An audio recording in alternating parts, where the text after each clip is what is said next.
साथी विक्रांत तंवर जिंदाबाद जिंदाबाद जिंदाबाद।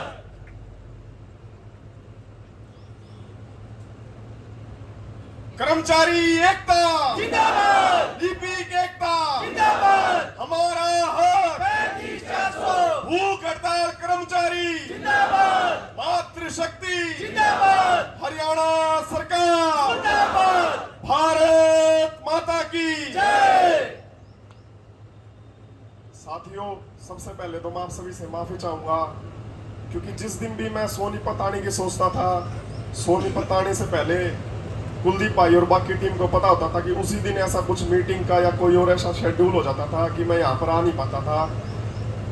लेकिन मैं आपको विश्वास दिलाता हूँ कि अभी ये जो भाईचारा स्थापित हुआ ये अकेले विक्रांत के कारण या किसी के कारण नहीं हुआ, क्योंकि हर एक के अंदर ये टस थी कि हमारा शोषण इतने वर्षों से हो रहा है और उसकी नब्ज 35,400 और जो तथ्य रखे और जो मेमोरेंडम था वही एक नब्ज थी जिसने हर एक कर्मचारी की उसने अंदर से वो आवाज निकाली, जिसके बाद उसने कर्मचारियों की भावना ना समझते हुए हर एक विभाग को एक परिवार का दर्जा दिया। इसी कारण से आप देख सकते हो बड़े बड़े आंदोलन होते हैं, आज ये आंदोलन की भूमिका ना निभाते हुए एक परिवार की भूमिका निभा रहा है, इसलिए यहाँ पर ये स्ट्रेंथ एक साथ बैठी हुई। साथियों,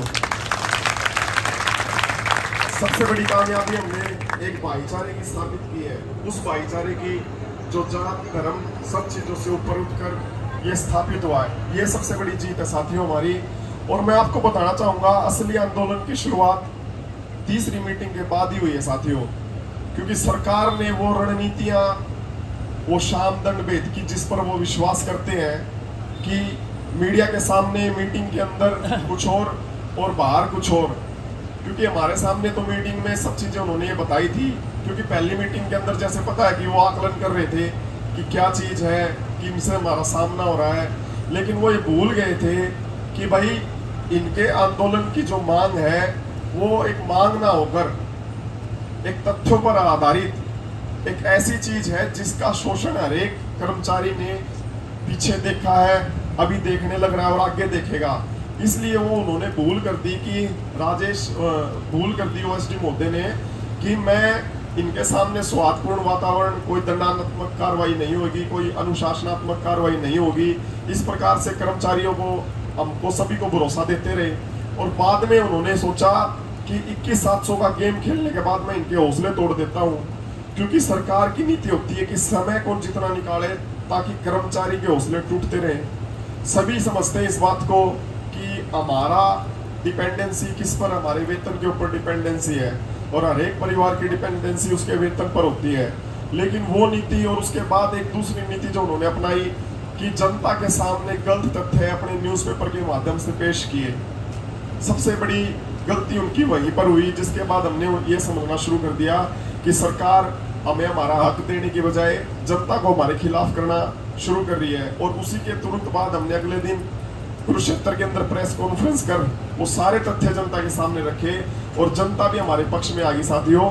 इसलिए आपको किसी को भी कोई घबराने की जरूरत नहीं, क्योंकि इतिहास गवाह है जब जिस आंदोलन के अंदर एकता और अनुशासन और भाईचारा है उसमें किसी भी कर्मचारी की कोई नौकरी नहीं गई।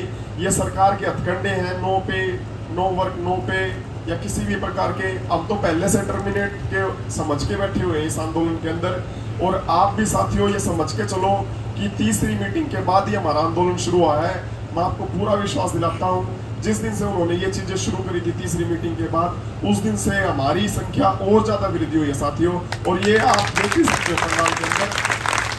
मैं आपके जिला प्रधान राजेश राणा जी, जिला कोऑर्डिनेटर विक्रम लठवाल जी, हमारे डीसी ऑफिस के जोनल कोऑर्डिनेटर राजेश खटखट जी, जयदेव जी ट्रेजरी ऑफिस से, अजीत जी हमारे पीजीआई से हैं, विकास जी हमारे डीसी ऑफिस के प्रधान, सतीश कुमारी जी उनकी टीम, सूरज कौर जी उनकी टीम, श्रीमती सूरज कौर उनकी टीम का मैं धन्यवाद करता हूं जो आपने ये परिवार इकट्ठा किया है। मैं विश्वास दिलाता हूं ईमानदारी के साथ, क्योंकि आपके बीच भी वो सारी अफवाहें आती होंगी कि उस टेबल के ऊपर लोग जाकर कर्मचारी नेता बिक जाते हैं और अपनी डिमांड वो की वो धरी रह जाती है। ऐसा होता था साथियों। मैं अभी भी आपके सामने कह रहा हूं, कोई भी संगठन बुरा नहीं होता साथियों, चाहे कोई भी संगठन हो, मैं किसी संगठन का नाम नहीं ले रहा, लेकिन कभी कभी क्या होता है, परिस्थितियां ऐसी हो जाती हैं, उन नेताओं को विचलित कर देती हैं। इसलिए हमने किसी भी संगठन की कोई बुराई नहीं कर रहे साथियों, हमने सिर्फ एक लिपि के वर्ग कर्मचारी की, क्योंकि कर्मचारी हर एक संगठन से जुड़ा होता है। ऐसा नहीं है कि भाई हमारी डिमांड पूरी होने के बाद उस संगठन के कर्मचारी को उस चीज का फायदा नहीं मिलेगा, वो सबको फायदा मिलेगा। वो ऐसा नहीं कि भाई इस कास्टिज्म को मिलेगा या इस धर्म वाले को मिलेगा, वो सबका मिलेगा। और यही परिवार की भावना कुलदीप भाई, विक्रम जी और राजेश राणा जी के साथ मिलकर हमने शुरू की थी। और इसके अंदर आप देख सकते हो, किसी भी कार्य के अंदर सत्यनिष्ठा, ईमानदारी होती है, उसके अंदर प्रकृति भी उसका साथ देने लग जाती है साथियों। हमारे सामने कुछ दुविधाएं आ रही हैं, अभी सांप्रदायिक दंगों की सामने आ रही है, उससे पहले बाढ़ की थी। लेकिन साथियों आप देख लो, हिसार के अंदर ले लो, आप करनाल के अंदर, किसी भी डिस्ट्रिक्ट के अंदर ले लो, हमारी स्ट्रेंथ वो की वो बनी हुई है साथियों। और ये हमारी जीत का पहला कदम है। मेरा विश्वास है कि हम लगभग ये सोच लो 90% काम पर पूरा कर चुके हैं। अगली मीटिंग में पूरा काम पूरा करेंगे।